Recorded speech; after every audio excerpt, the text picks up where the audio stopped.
So ito na po ang ending ng ating series sa Galatians na pinamagatan nating No Other Gospel, Stand Firm in Your Freedom. At ang title po ng huling mensahe ay Mga Huling Babala at Panawagan. Pero kung papansinin niyo po, napaka malinaw pa rin ang kanyang panawagan sa atin na ang kaligtasan ay hindi sa pamamagitan ng mabubuting gawa o pagsunod sa batas, kundi sa pamamagitan lamang ng pananampalataya kay Jesus para sa ating kaligtasan. At yan po ang katotohanan na ipinangaral sa atin ng mga binautismuhan ngayong araw na ito. Sa nakaraan nating pag-aaral, nakita natin na ang mga pinalaya na at iniligtas ni Kristo, ang mga nabubuhay na sa pamamagitan ng Kanyang Espiritu Santo ay dapat nagmamahalan at naglilingkod sa isa't isa. Sa Galatians 5:13, maalala natin, "For you were called to freedom, brothers, only do not use your freedom as an opportunity for the flesh, but through love, serve one another." Ang mga paraan ng paglilingkod natin sa isa't isa ay nakita natin ng ating huling pag-aaral. Una, sa pagtutuwid ng kapatid na nagkasala. Sabi sa Galatians 6:1, "Brothers, if anyone is caught in any transgression, you who are spiritual should restore him in a spirit of gentleness. Keep watch on yourself, lest you too be tempted." Pangalawa, sa pagtulong sa mga nabibigatang lubha. Sabi sa Galatians 6:2, "Bear one another's burdens and so fulfill the law of Christ." The law of Christ ay ang batas ng pagmamahalan sa isa't isa. Pangatlo, sa pagbibigay ng suporta sa mga tagapagturo ng katotohanan. Pinaalala sa atin sa Galatians 6:6, "Let the one who is taught the word share all good things with the one who teaches." At pangapat, sa paggawa ng kabutihan sa lahat, lalo na sa mga kapatiran. Sabi nakita natin sa Galatians 6:10, "So then, as we have opportunity, let us do good to everyone, and especially to those who are of the household of faith." Tayo po yun. Tayo na magkakasama, magkakapatid sa pananampalataya. Wawakasan ni Pablo ang kanyang liham na may mga personal na babala, panawagan at pagpapala. Malinaw pa rin ang kanyang mensahe na manatili sa ebanghelyong unang tinanggap na nagliligtas at nagpapalaya kay Kristo Jesus. Maalala natin, ito ay sinamarize niya sa Galatians 2:16. "Yet we know that a person is not justified by works of the law, but through faith in Jesus Christ. So we also have believed in Christ Jesus, in order to be justified by faith in Christ and not by works of the law. Because by works of the law, no one will be justified." Napakalinaw po ng banal na kasulatan. Kung ito po ay babahagi natin sa mga kaibigan natin sabi nga nila sa lumang pananampalataya, sa pinakadominanting relihiyon dito sa ating bansa. Napakaganda pong ibahagi ito sa kanila. Sapagkat sila po sa katuruan ng kanilang iglesia ay umaasa sa pananampalataya na may kalakip at kasamang paggawa ng mabubuting gawa. At yun lang ang magliligtas. Mga kapatid, malinaw ang mensahe at tagubilin ni Apostol Pablo sa atin. In order to be justified by faith in Christ and not by works of the law. Kaya titignan natin ngayon ang ilang sinabi niya sa pagtatapos ng liham na ito. Unang makikita natin ay isang personal na liham. Verse 11 po, "See with what large letters, I am writing to you with my own hand. Ito ay liham ng isang may kapansanan. Sabi niya, see with what large letters I am writing to you. Para siyang nagpadala ng text na all caps ang nakalagay. Ang ibig sabihin ng all caps, hindi po ba pag may nag-text sa inyo ng all caps, either nagagalit siya, no? O sumisigaw siya. Pero sumisigaw siya sa text lang. Pero malinaw, ang importante, ang kanyang pinahahatid sa inyo. Kaya niya kinapitalize lahat. Parang ganon ang ginawa ni Pablo dito. Sinulat niya in capital letters yung kanyang huling pagbati o pagpapala.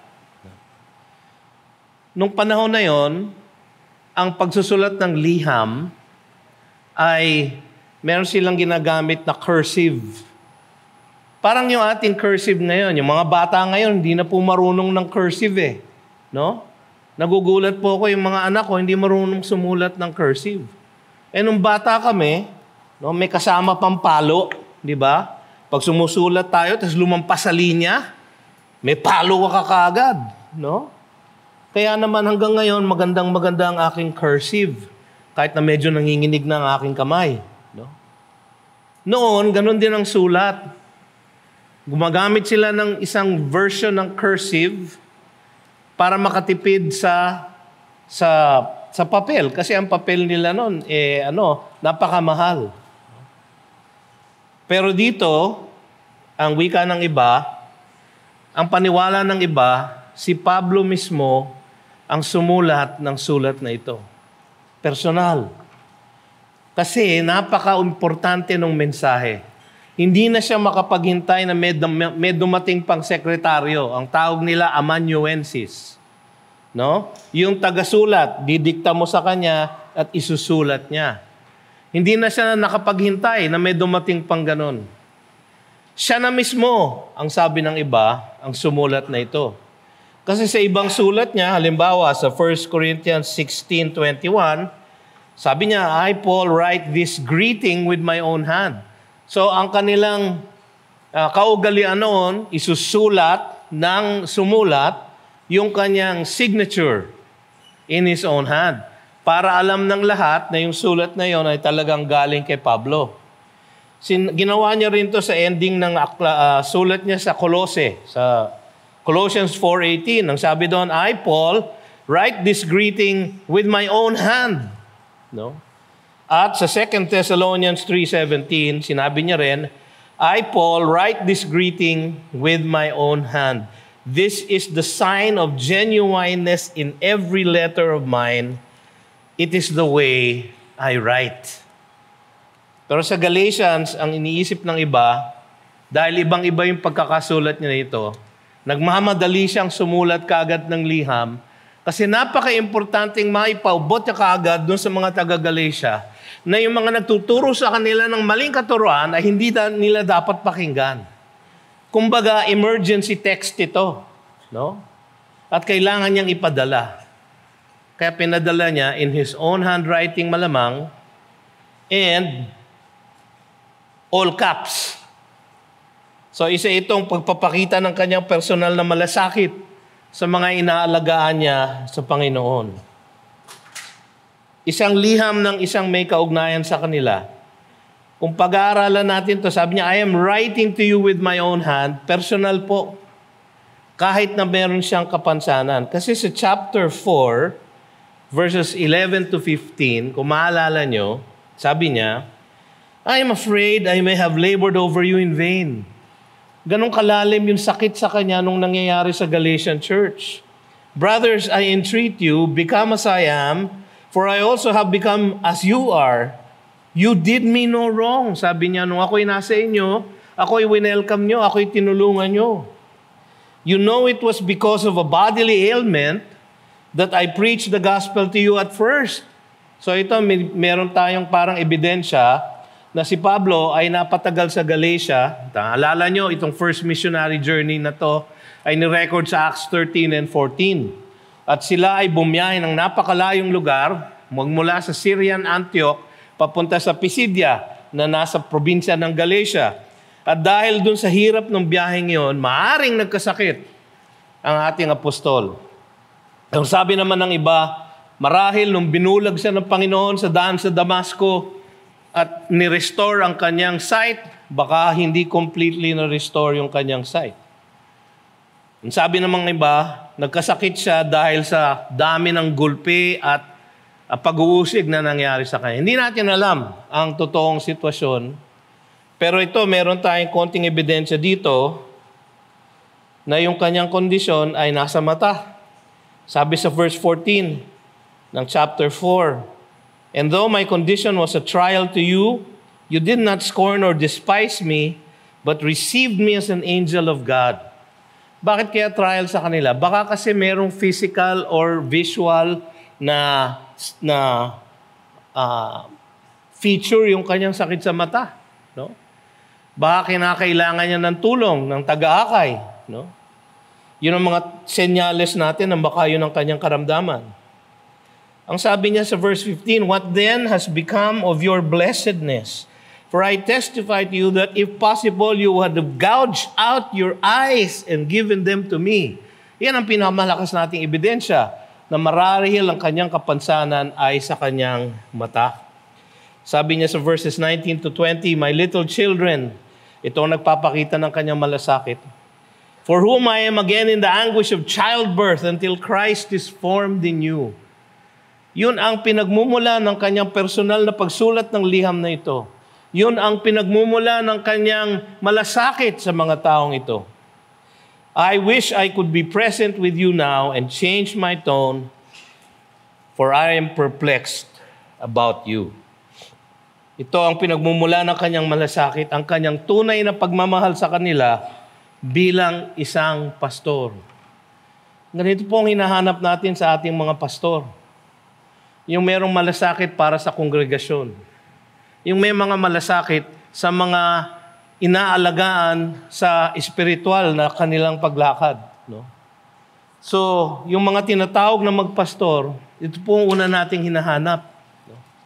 Meron bang malasakit para sa flock?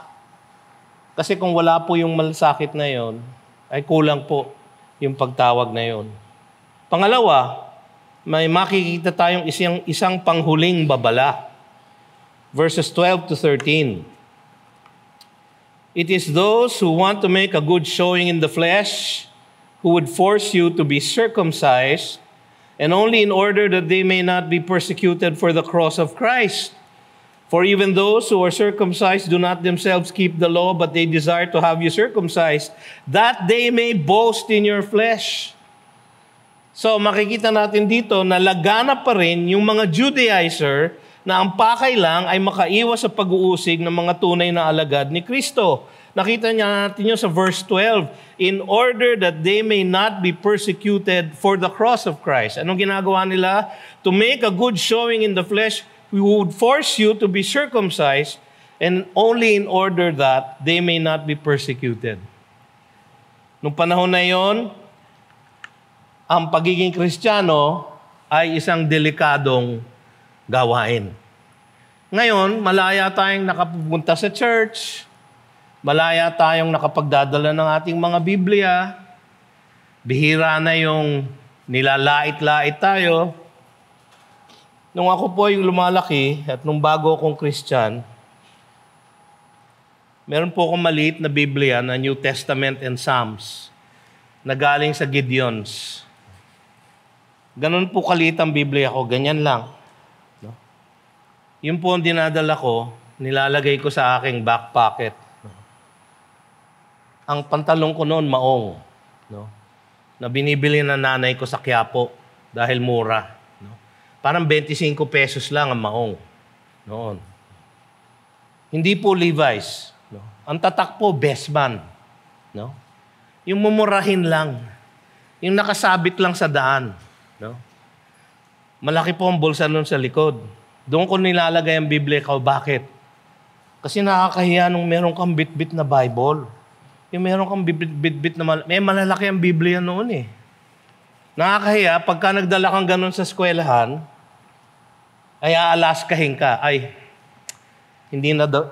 Ano ba nga aalaskahin ngayon? Lalaiting ka. No? Lingwahe yan ng 70s, no? Yung pang-Alaska. No? Yung mga kaidaran ko dito, naiintindihan nyo yun. No? Pero noon, parang pupulaan ka kung ikaw ay may dalang Biblia. Ngayon po, fashionable na po ang maging Kristiyano. Hindi na po inuusig. Hindi inuusig ng lantaran. Pero noon, ang mga taga-usig nila actually ay matitindi. Ang mga taga-usig nila ay yung mga Jewish na members ng Judaism. Kalat po sila sa buong Asia Minor.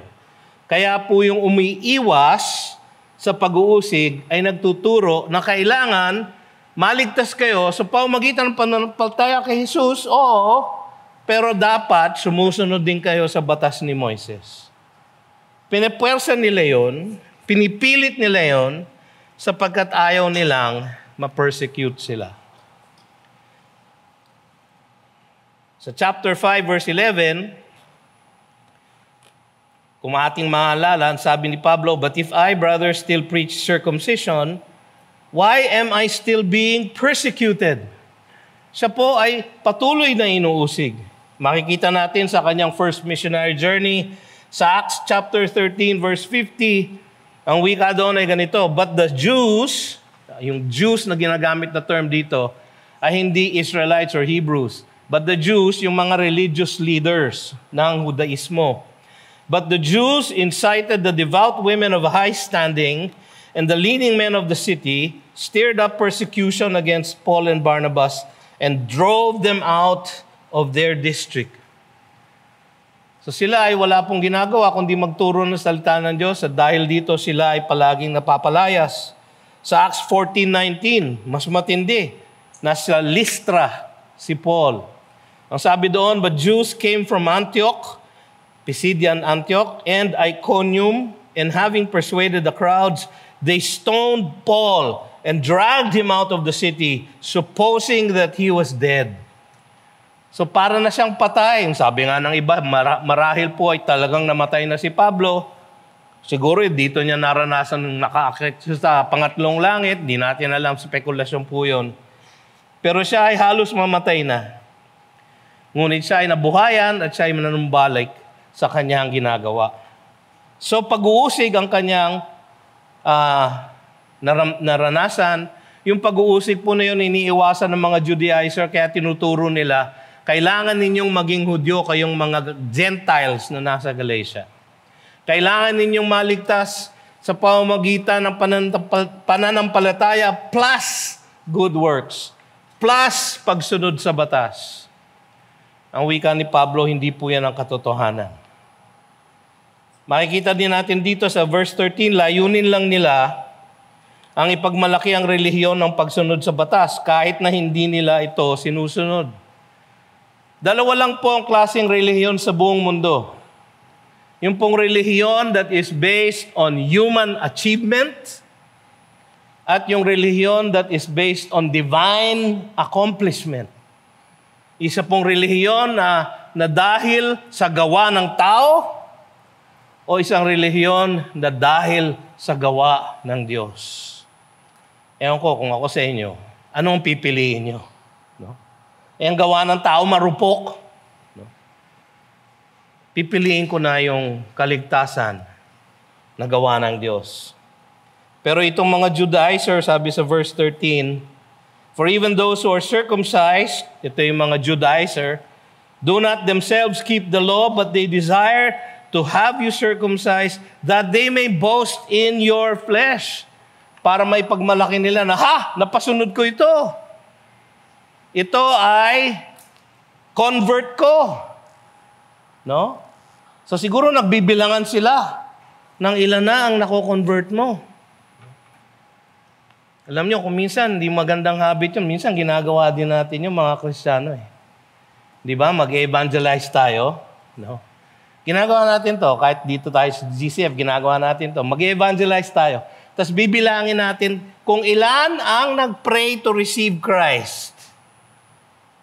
Minsan gusto kong tanungin, paano nyo nalaman na tunay nga silang nag-pray to receive Christ? Hindi, Pastor, kasi nung sinabi ko, would you like to pray to receive Christ? Siyempre, sabi nung kinakausap niyo, yes. Okay, follow after me.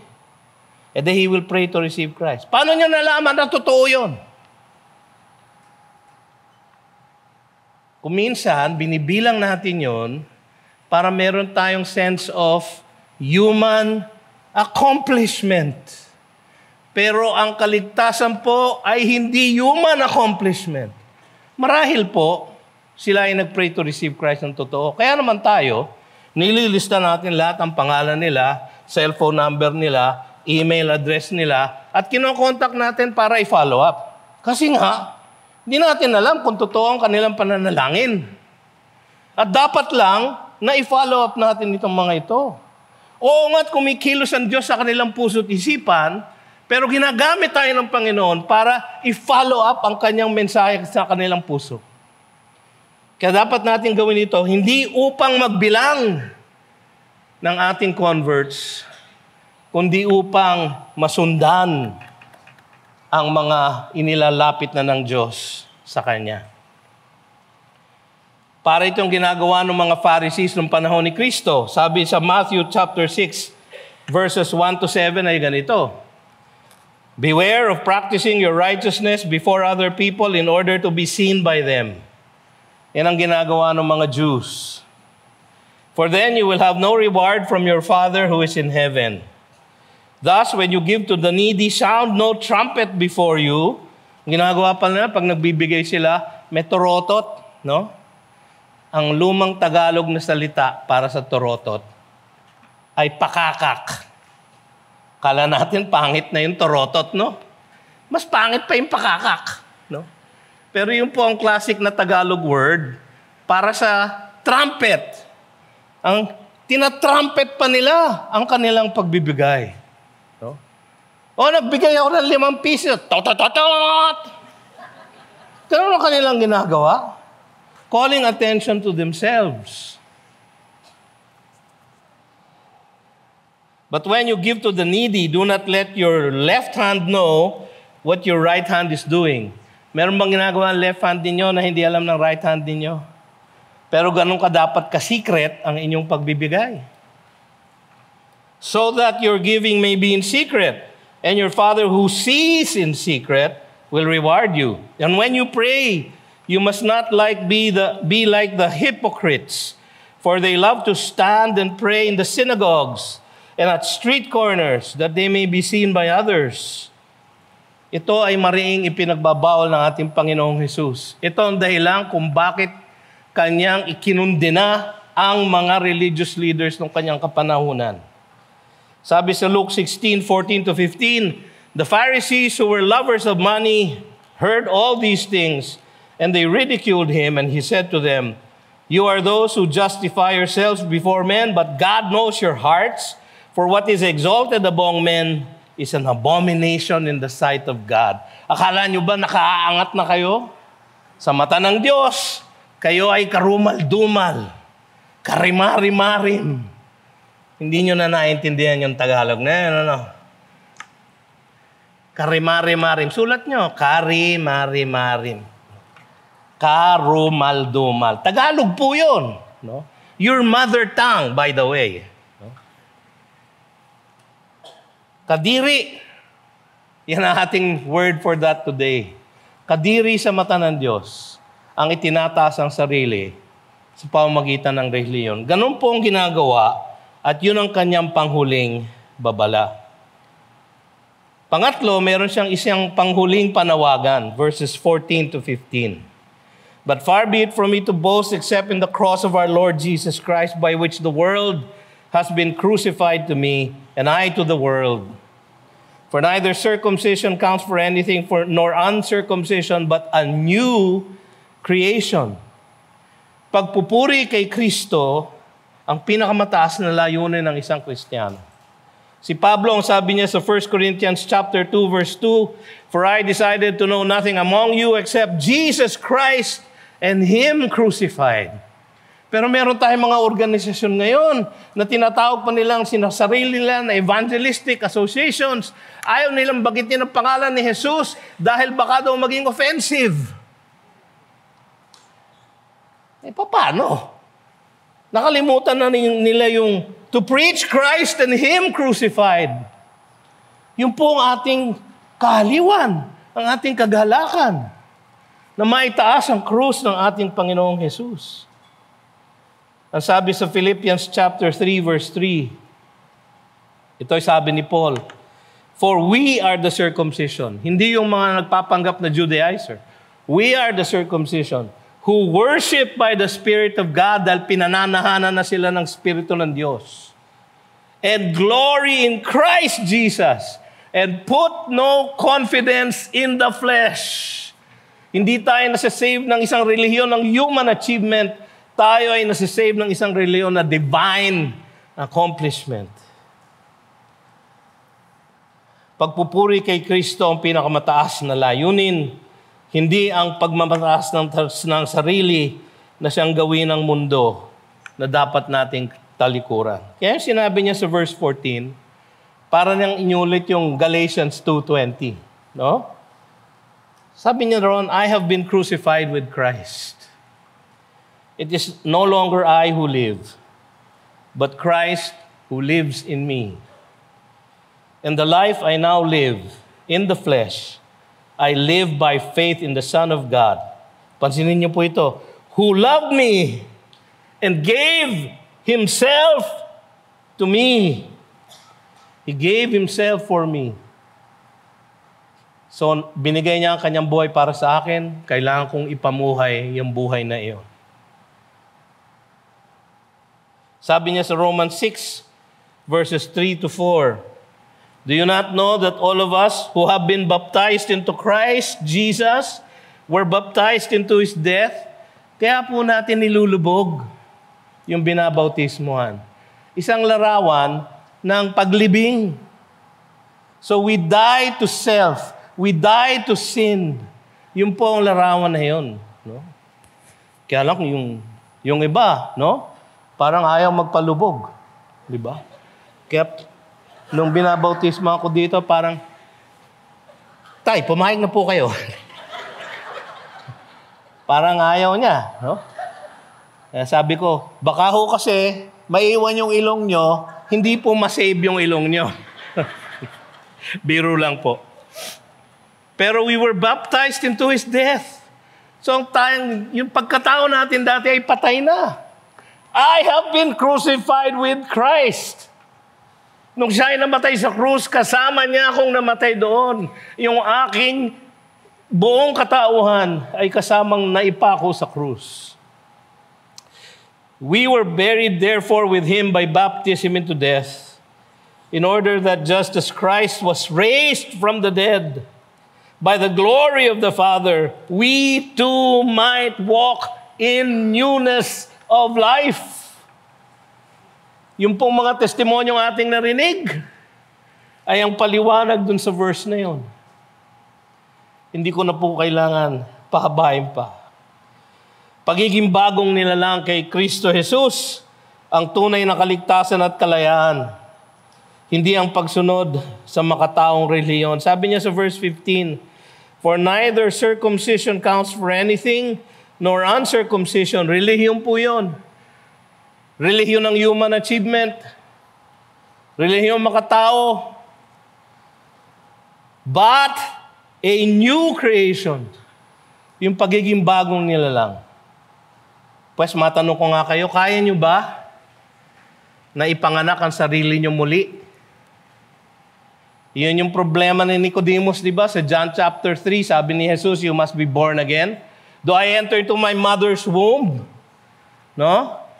Actually, nakuha niya yun eh. Nakuha niya ang ibig sabihin ng ating Panginoon. Hindi niya lang matanggap na ang kaligtasan does not depend on what He does. Ang kaligtasan po ay hindi ayon sa ating ginagawa, sa ating sinusunod, sa ating mga panata. Hindi po. Ang kaligtasan po ay nagmumula sa Diyos Sinabi po ng ating kapatid na Danny. Malinaw na malinaw po, hindi ko na pwedeng ulitin yung kanya sinabing sermon.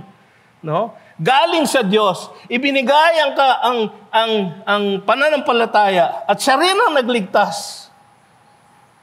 Hindi po ganun kalinaw ang sermon ko doon eh. Mas malinaw pa po yung testimonyo niya. Mga kapatid, ganun po tayo nililigtas. Tayo ay ginagawang isang bagong nilalang.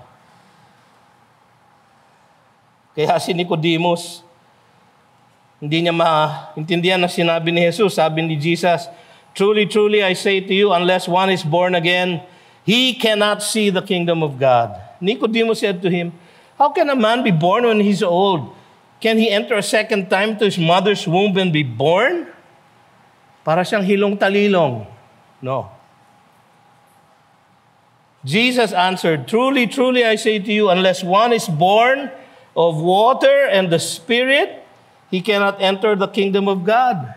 Nung sinabi ni Jesus na water and the Spirit, si Nicodemus na isang Old Testament scholar, bumalik ang kanyang isipan sa Ezekiel 36:26 na isang prophecy na darating panahon na ang Diyos ang magbibigay ng isang bagong espiritu at lilinisin niya ng tubig ang lahat ng kanyang mga hinirang. Na intindihan bigla ni Nicodemus kung ano yung ibig sabihin ni Kristo. "Do not marvel that I said to you, you must be born again.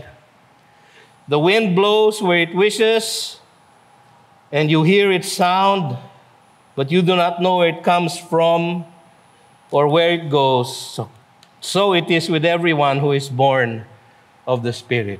So makatuwid, kung nagpunta ka dito, Nicodemus, para malaman ang 5 steps to becoming a member of the kingdom of God, 5 steps na kailangan kong sundin at gawin upang ako ay maligtas.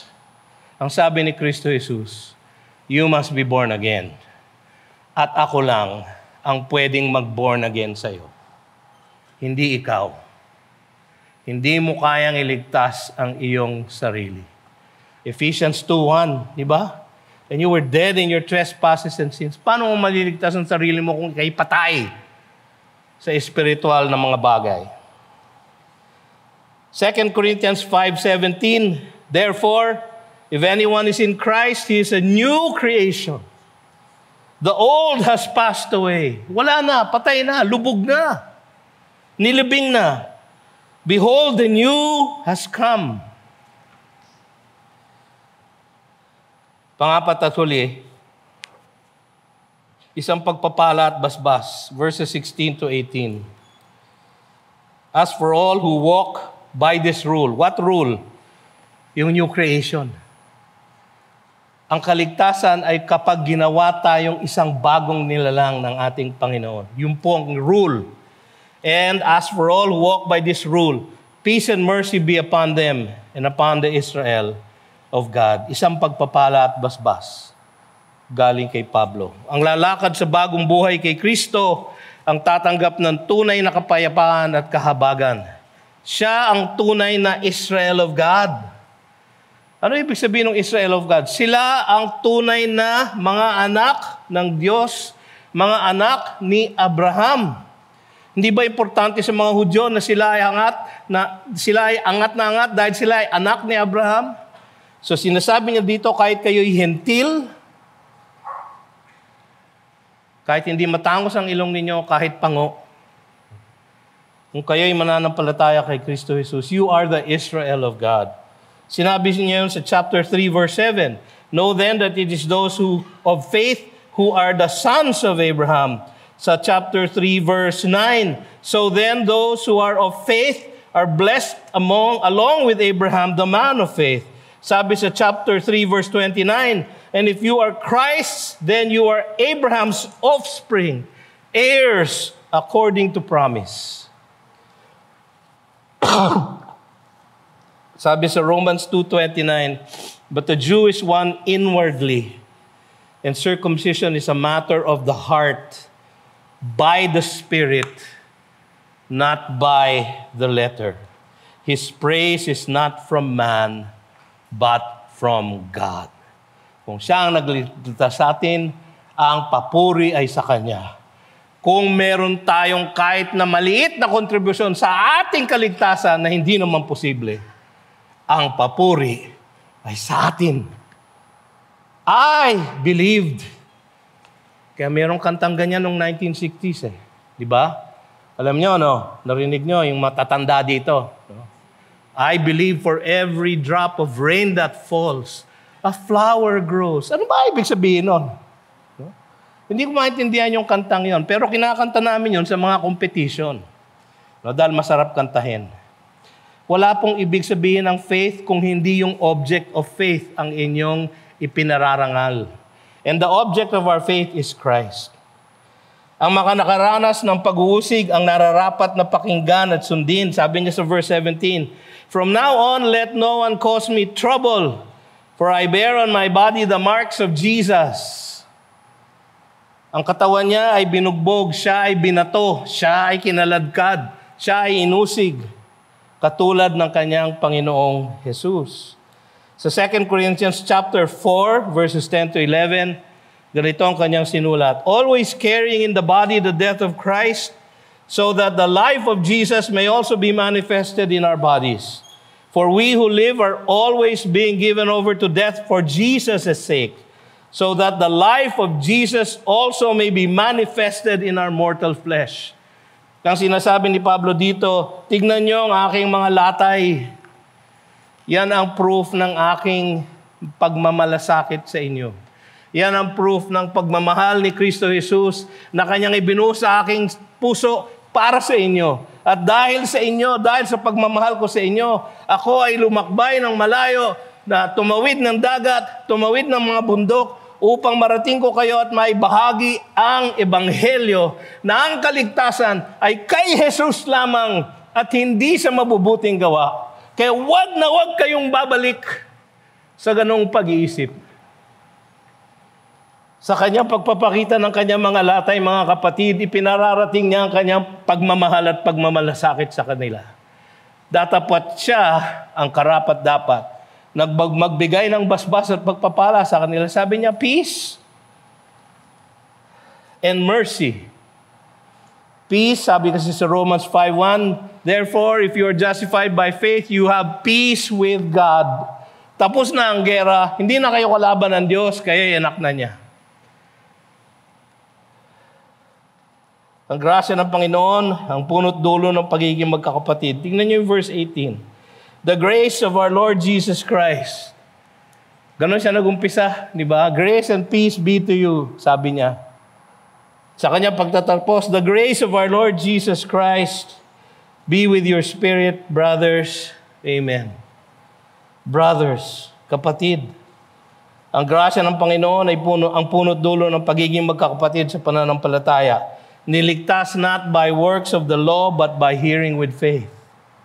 Not by works of the law, but by hearing with faith. Mga kapatid, sa aking pagtatapos, mag-iiwan ako ng dalawang katanungan sa inyo. Tayo ba ay umaasa pa sa ating mabubuting gawa para makapunta sa langit? Kayo ba ay naririto ngayon para mabawasan ang inyong kasalanan? O magkaroon ng pogi points para sa ating Panginoon? Para makonsider niya sa inyong pag-apply sa langit? Kung ganyan po ang inyong kaisipan, wala po kayong makukuha ang kaligtasan sa pagpunta sa worship service ng GCF. Bagaman we appreciate na kayo ay palaging nandito, pero ang inyong pagpunta ay hindi magliligtas sa inyo. Ang inyong pagsali sa growth group ay hindi magliligtas sa inyo. Ang inyong pagba-Bible study ay hindi magliligtas sa inyo. Tanging ang pananampalataya kay Jesus lamang ang siyang makapagliligtas sa atin. Tayo ba ay nananalig ng lubusan sa kaligtasan na kamit na ni Kristo para sa atin? O sinisingit pa rin ba natin yung ating mabubuting gawa? Marami pong nagsasabi na meron naman tayong pwedeng gawin. Pwede nating tanggapin ang grasya na kanyang binibigay. Pwede tayong mag-respond sa kanyang paglapit sa atin. Mga kapatid, ang sabi ng Biblia, you are dead. Ang sabi sa Romans 8:7, the flesh is hostile to God. It cannot do any good. Indeed, it cannot do it. We cannot do any good. Sa verse 8, no one can please God. Sa Romans chapter 3, verses 9 to 12, there is no one righteous, no, not one. No one understands, no one seeks God. There is no one who does good, no, not one. Hindi nyo pa ba magets na hindi natin kayang iligtas ang ating sarili? Datapwat ang ating alternative, mga kapatid, kung kayo hindi pa gumagawa nito, ay tumawag sa ating mga baging Diyos. Iyuko ang ating mga ulo at katulad nung publikano sa templo, sabihin na, have mercy on me, O Lord, for I am a sinner. Yun lang po ang pwede natin gawin. At siya na po ang gagawa ng lahat. Tayo po'y tumayo at tayo manalangin sa ating pagtatapos. Panginoon, marami pong salamat sa inyong mensahe sa amin ngayong hapong ito. Sa aming pagtatapos ng liham ni Pablo sa mga taga-Galasya, nawa manatili sa aming mga puso't isipan ang kanyang babala na huwag maniniwala sa mga nagtuturo na kailangan naming tumulong ng aming mabubuting gawa sa aming pagsunod sa batas upang kami ay mahaligtas. Na kailangan naming dagdagan ang aming pananampalataya upang kami ay maligtas. Nawa, Panginoon, maging malinaw sa amin at tumimo sa amin, sa aming puso't isipan, ang dakilang katotohanan na kami ay ligtas dahil lamang sa inyong kagandahang loob at dahil sa inyong pag-abot sa amin, pagbuhay ng aming patay na kaluluwa upang kami ay makapanampalataya sa inyo. Nawa, Panginoon, ito ang aming maging salmo sa bawat araw ng aming buhay. At ngayon, tanggapin ninyo ang pag-ibig ng Diyos amang makapangyarihan sa lahat. Ang kagandang loob ni Kristo Jesus na namatay para sa ating mga kasalanan at ang gabay at pakikipisan ng diwang banal magmula ngayon at magpasawalang hanggan. At ang lahat ay nagsabi ng Amen. Magandang hapon po.